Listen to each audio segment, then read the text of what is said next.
What's up, Bombshells? Welcome to Bombshell 1111 Podcast, Therapy for Women of Color. My name is Kia, and I'm your host.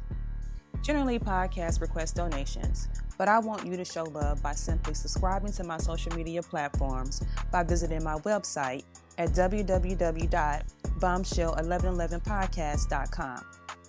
I want to see thousands of subscribers on this platform.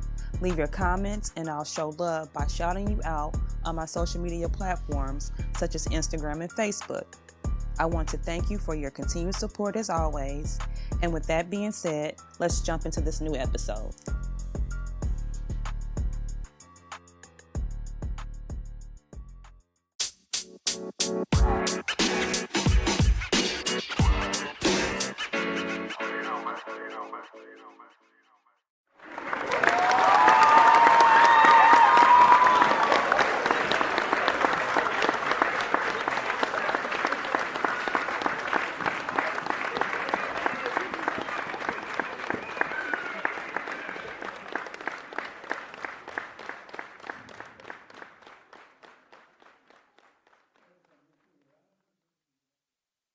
Hi, this is Rayne, and I am here to drop some bombs with Bombshell 1111.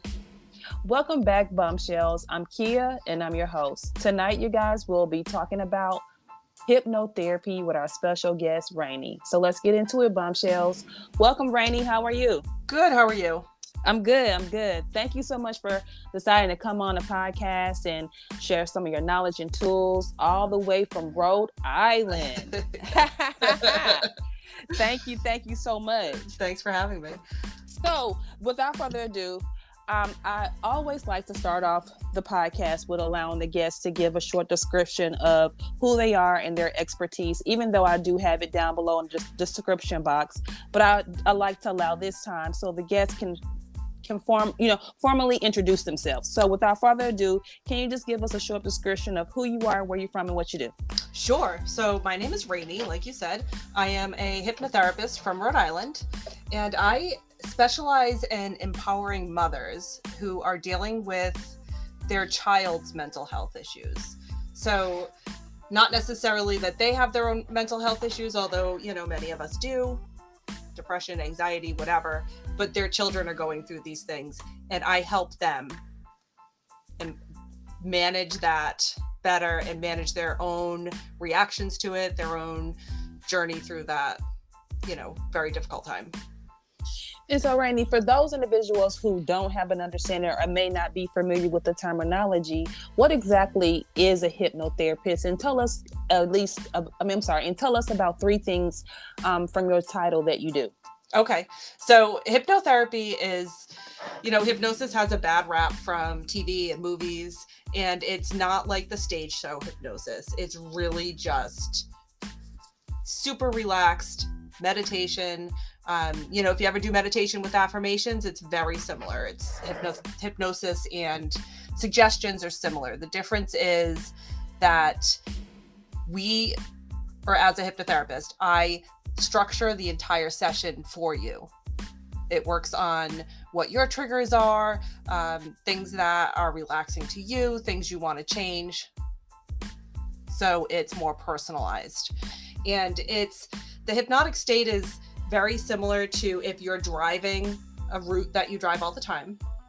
So you're driving home and all of a sudden you get home and you're like, I don't remember driving here, right?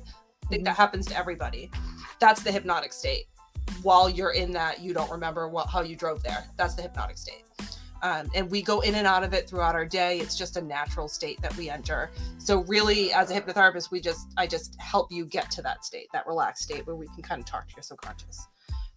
There's a question I get all the time is, are you going to remember the session? Can I control your mind? Things like that. And again, that's all just stuff that TV and movies tell you. None of that happens. Very much like when you're driving the car and you're kind of on autopilot.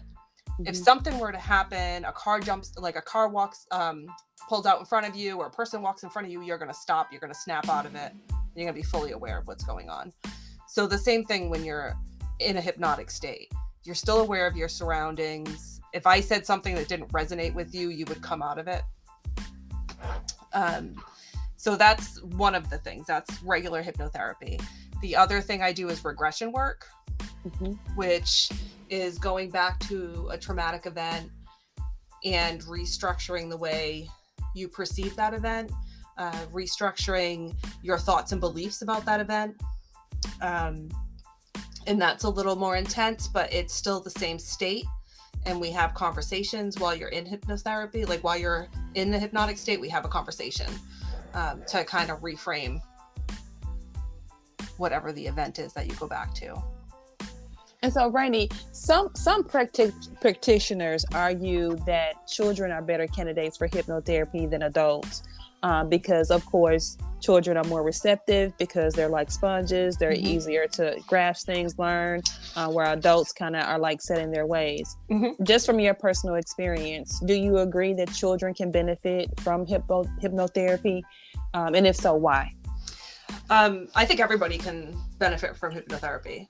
You know, I don't treat a lot of children. I've treated some teenagers. I don't really see a lot of children, but it's certainly something that people do.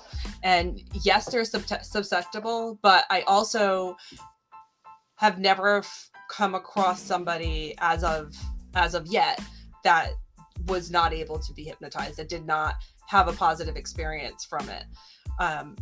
I will say that, you know, somebody might come to me and say, I want to quit smoking. And once we meet and we talk, you know, there's a little bit of coaching, you know, life coaching that goes on. You know, the reality is that they don't actually want to quit smoking. So we need to work on getting you to a place where you want to quit. You really want to quit before you're going to quit. So things like that might come up. But as far as it not being, somebody not being hypnotizable or able to benefit from it, I haven't come across that yet. And what is the success rate of hypnotherapy?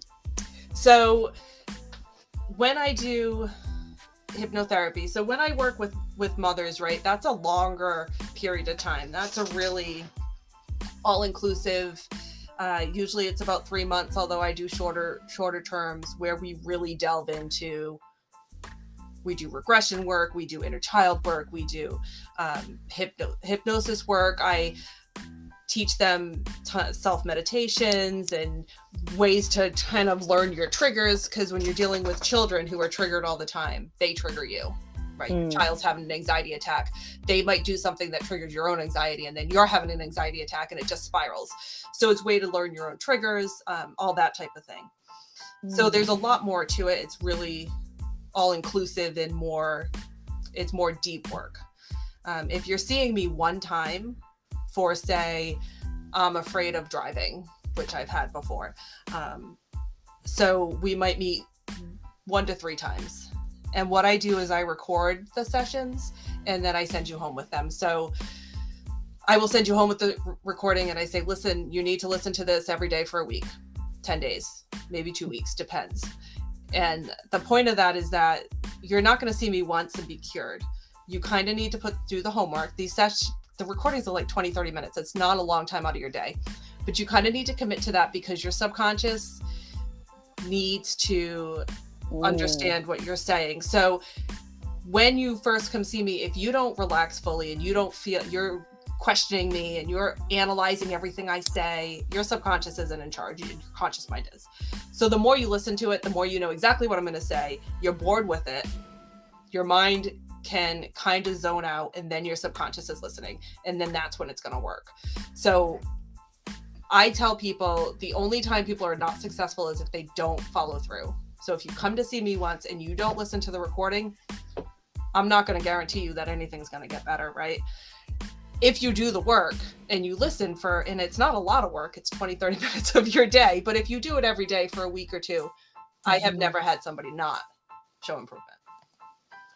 And with hypnotherapy, some people, you know, may be familiar with it again, as I stated before, and some may not. Yeah. There are 4 stages of hypnosis. Can you kind of break those down briefly so that they can have a better understanding of what that process looks like and what you're exactly speaking of? Sure. So when you first go to, like, when you first start the hypnosis, so the whole thing's about, like I said, 20 to 30 minutes. When you see me, a good half an hour is spent just delving into what the issue is, right? Mm-hmm. Really getting down to your triggers and what the underlying cause are. When you think about an actual hypnosis session, the 20 to 30 minutes, the beginning is going to be just relaxation. So maybe a body scan where you kind of subsequently relax every muscle of your body, or maybe it's going to be some breathing exercises to just relax you, right? And then we're going to go into, so that gets your body completely relaxed, get you nice and relaxed. And then we're going to go into the deepening stage, which is when we call your imagination in. So your subconscious mind is in charge of your imagination. That's what your imagination comes from. It's your subconscious. So we tap into your subconscious and we use imagery. So if it's a guided meditation, sometimes they'll bring you to a beach or whatever. If you're doing a specific hypnotherapy session, a one-on-one session, then we're going to use imagery that works for you. So what's your most relaxing place? What do you know, is there somewhere you go? What do you see when you're there? What do you feel when you're there? And we're going to use those to get you to just imagine this world, right? And then that's when we will do the suggestions, the things you want to change, maybe work on like an anchor, which is like maybe every time you want to take, I'm going to go back to smoking because it's an easy thing to reference, but every time you want to smoke a cigarette, instead you're going to, you know, do something else. Instead, you're going to take a deep breath. Instead, you're going to do something else and you're going to get the same effect. You're going to get the same relaxation. So it's those types of suggestions. And then the end is really just when you come back to the here and now, which, you know, there is counting. There is usually, we'll count up to 5. So you slowly come back to where you are. And we always make sure that you remember the session. We talk about the session after, see what came up. And so, Rayne, what about those individuals that struggle with maybe possibly, air quote, having an imagination? How would hypnotherapy, you know, be a fit for them if they were to seek that? Yeah. So so there's different types of imagination, right? So some people can picture things in their mind. Some people can just kind of visualize that they could maybe see it. Some people are more, want more descriptive words. Some people want more, maybe smells or feelings. Some people want to feel. And so when we work with you, that's something that we figure out in our conversation. So by the way you describe things to me, by the way you talk to me, I can kind of decipher if you're more of a visual, you know, or if you want more feeling words, if you want more sensations, whatever. And we'll work that into the descriptions that I'm using. The other thing is that even if you feel like you can't do it, the best thing to do is to just pretend that you're doing it and just humor yourself. Like just humor it, right? Just, I'm going to pretend that I'm listening, that I'm getting everything she's saying. And yeah, sure, there's a staircase. And just by doing that is still your subconscious mind. So you don't have to have a vivid imagination by any means. Oh, that's good to know. Thank you for that. Because I'm reading a lot about the subconscious mind. I just finished reading The Power of the Subconscious Mind. Yeah. So with you saying all this stuff, it's like, ooh, I just learned that. She's right. She knows what she's talking about. Okay, all right. So, Rayne, what sets you aside from any other hypnotherapist? What sets you aside? What sets your services aside? Yeah. So, like I said before, I specialize in working with mothers who have children who are struggling with mental health. The other thing that I specialize in is regression, which is not something that every hypnotherapist does. And that's where we go back to past events and kind of reframe and restructure your experience, your perceptions around the events.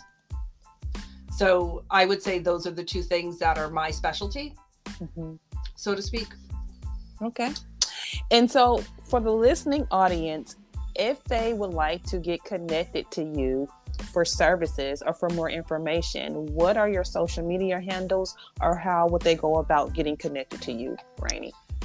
So my website's probably the easiest, and it's Hypnotherapy with Rayne, and my name is Rayne.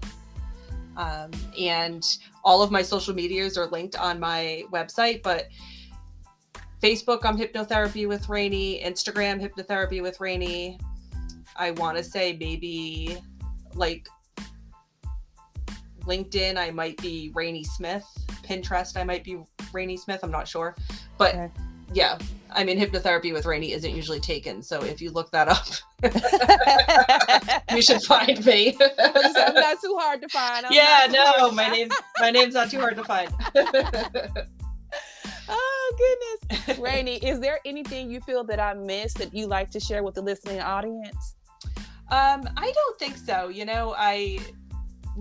This is just what I do. I obviously have a daughter with mental health issues, and honestly, when I went into hypnotherapy, I thought I was going to specialize in pain because I am a physical therapist by trade, and that's just not where my passion lied. So I ended up in this field, in this niche, so to speak. Isn't it that's pretty much how it always tends to be? Like, you go to school for one thing and your passion is just something totally different. Yes, I understand it. I understand. Well, Rayne, I would like to thank you so much for coming on a podcast and sharing your knowledge and tools on hypnotherapy. It was very interesting, especially for me, I know, because I like this kind of thing. I like this topic. And I'm quite sure I'm not the only one that found something that was beneficial from the things that you talked about here tonight. So again, thank you so much for coming on tonight and being a part of the podcast. Thank you. I appreciate it. You're more than welcome. And so, you guys, that brings us to the end of this episode. Thanks to Rayne for joining. We hope that you were able to hear something beneficial. And that with that being said, you guys, thanks for listening. And always remember, you are a bomb within your own shell. Peace, love, and light, you guys. Until next time, good night. And that is it, Rayne. Perfect. Okay. And so, Thank Rayne, you. I'll send you everything tonight. So when you wake up, when you open up those eyes in the morning, you'll have everything. Okay. Okay. Thank you. I appreciate it. Thank you. Okay. Nice talking to you. Bye. You too. Bye-bye. Bye.